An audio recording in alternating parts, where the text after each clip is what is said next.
दक्षिण अफ्रीका समेत दुनिया के आधे से ज्यादा देश हमारे गुलाम हैं। ऐसा कैसे हो सकता है दादी? भारत और पाकिस्तान को तो हमने 1947 में ही आजाद कर दिया था।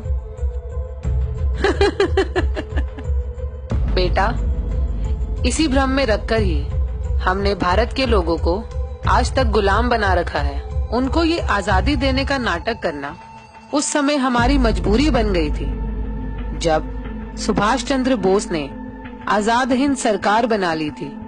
इसी कारण से 1946 में भारत में हमारी रॉयल नेवी में भी विद्रोह हो गया था और जनता में 1857 की तरह विद्रोह होने वाला था।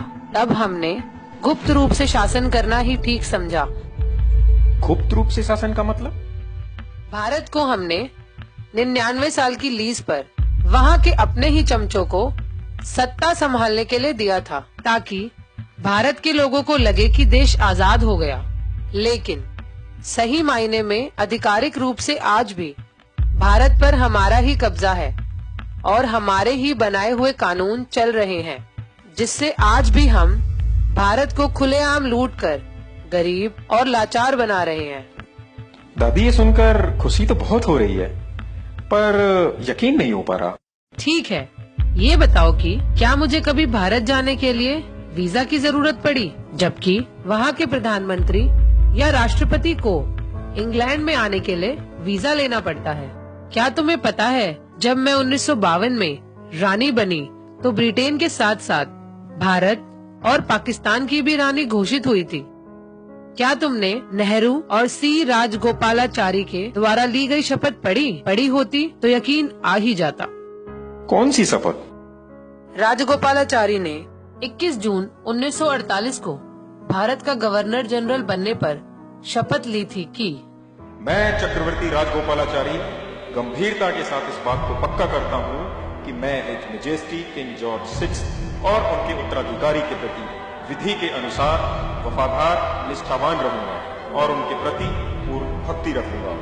और मैं चक्रवर्ती राजगोपालाचारी इस बात को गंभीरता के साथ पक्का करता हूँ कि मैं गवर्नर जनरल के पद पर हिज मैजेस्टी किंग जॉर्ज 6 एवं उनके उत्तराधिकारियों के ठीक प्रकार से सत्यता के साथ सेवा करूंगा। देखा, अगर भारत 15 अगस्त 1947 को आजाद हो गया था तो सी राजगोपालाचारी ने 21 जून 1948 को मेरे पिताजी के नाम की शपथ आखिर क्यों ली?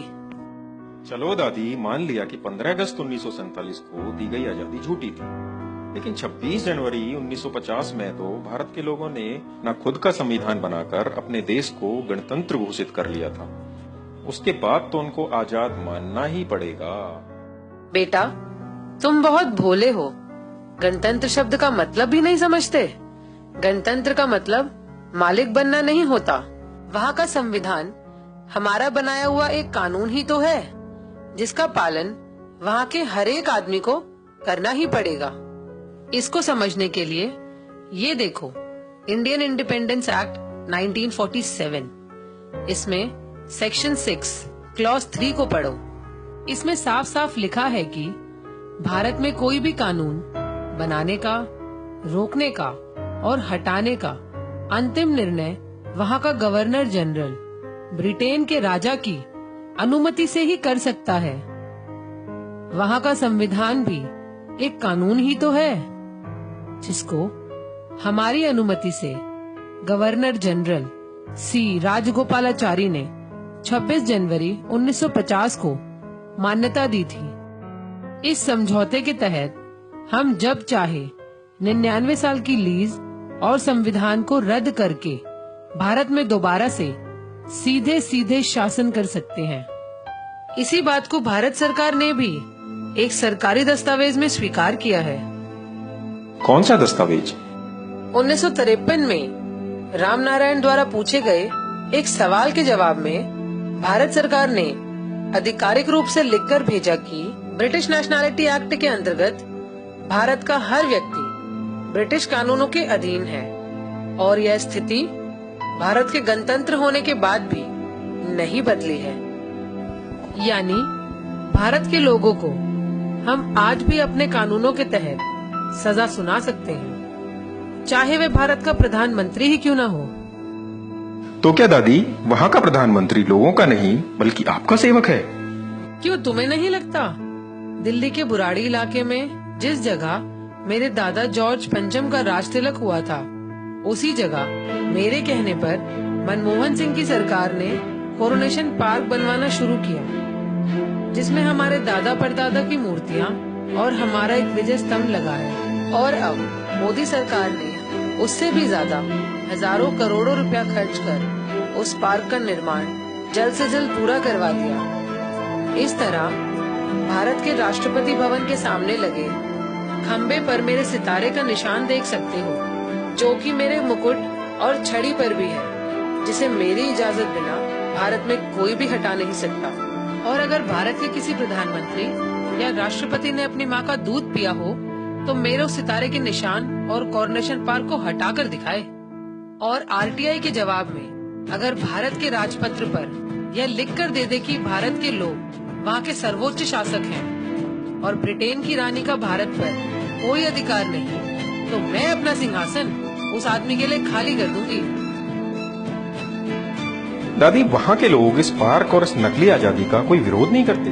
विरोध तो दूर की बात, भारत के गुलाम लोग तो रोजाना जनगण मन गाकर हमारा ही गुणगान करते हैं। दादी बाकी तो समझ गया, पर उनका राष्ट्रगान हमारा गुणगान कैसे, बताओ ना दादी। जनगण मन के बारे में मैं तुम्हें बाद में बताऊंगी। जी दादी, long live British, long live queen. नमस्कार साथियों, मेरा नाम अंकित है और मैं मुरादाबाद के एक छोटे से गांव से हूं। मैं एक साधारण किसान परिवार से हूं। ये वीडियो अभी आप लोगों ने देखा, हो सकता है कि इस वीडियो की सारी बातें आप लोगों को सच ना लगें, लेकिन साथियों वास्तविकता यही है कि इस वीडियो की एक एक बात सच है।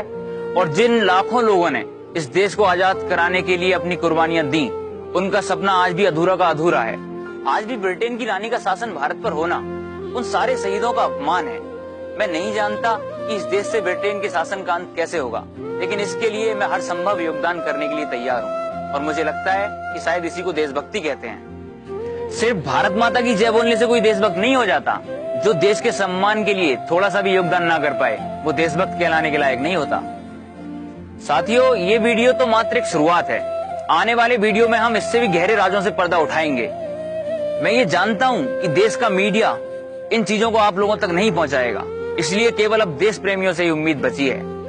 अगर आप भी देशभक्त हैं, तो नीचे दिए गए नंबर पे एक मिस्ड कॉल दें, जिससे आने वाले समय की वीडियो की जानकारी हम आपको पहुंचा सकें, जिससे ज्यादा से ज्यादा लोगों तक ये सच पहुंच सके।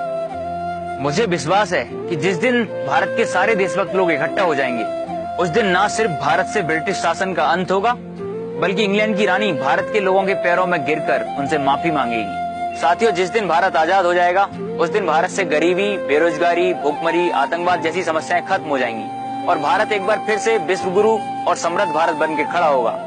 इसलिए आपसे उम्मीद है कि आप हमारा सहयोग करेंगे। भारत माता की जय, इंकलाब जिंदाबाद।